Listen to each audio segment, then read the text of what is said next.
మీరు సార్ ఎన్ని సంవత్సరాలుగా ఉంటా ఉన్నారు, ఎలాంటి ఇబ్బందులు ఎదుర్కొన్నారు మీరు ప్రధానంగా? ఈరోజు కంటోన్మెంట్ వికాస్ మంచి ఏర్పాటు చేసిందో, ఈ కంటోన్మెంట్ వికాస్ మంచి ఏర్పాటు చేసిన తర్వాత అతి తొందరగా విలీనం చేస్తున్నారు కాబట్టి ఈ విజయం మాత్రం కంటోన్మెంట్ వికాస్ మంచి. అందరూ ఏమో అనుకునే ఆశామాషి అనుకుని ఆశామాషి ఏందో అది చూపెట్టినండి.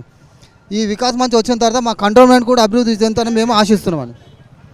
మీరు సార్ ఎన్ని సంవత్సరాలుగా ఉంటా ఉన్నారు, ఎలాంటి ఇబ్బందులు పడ్డారు కంటోన్మెంట్ సెంట్రల్ పరిధిలో ఉన్నప్పుడు? ఇప్పుడు మేము ఇక్కడ కంటోన్మెంట్లో పుట్టి పెరిగినాము. ఈ కంటోన్మెంట్ డిఫెన్స్ ల్యాండ్ ఉండడం వల్ల డెవలప్మెంట్కు అభివృద్ధికి అడ్డంకాలు కలుగుతున్నాయి. గతంలో దివంగత నేత ఆయన కూడా చాలాసార్లు కృషి చేశాడు. ఆయన కూడా అభివృద్ధికి అడ్డంకాలని ఆయన కూడా చాలా ఇబ్బంది పడ్డాడు. ఆయన ఎన్నో దరఖాస్తులు కేంద్ర ప్రభుత్వానికి ఇచ్చి అభివృద్ధికి అడ్డుకలుతున్న కంటోన్మెంట్ వాళ్ళు ఏ విషయమైనా పర్మిషన్ కావాలంటే పర్మిషన్ ఇవ్వరు.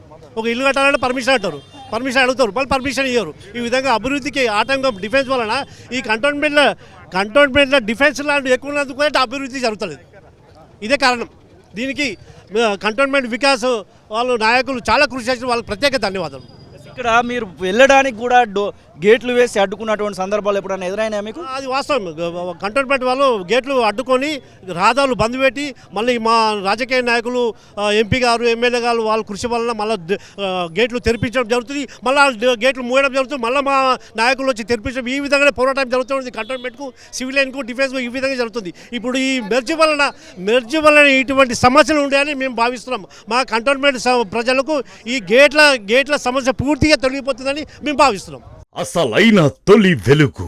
ఫాలో వాట్సాప్ @తొలి వెలుగు official.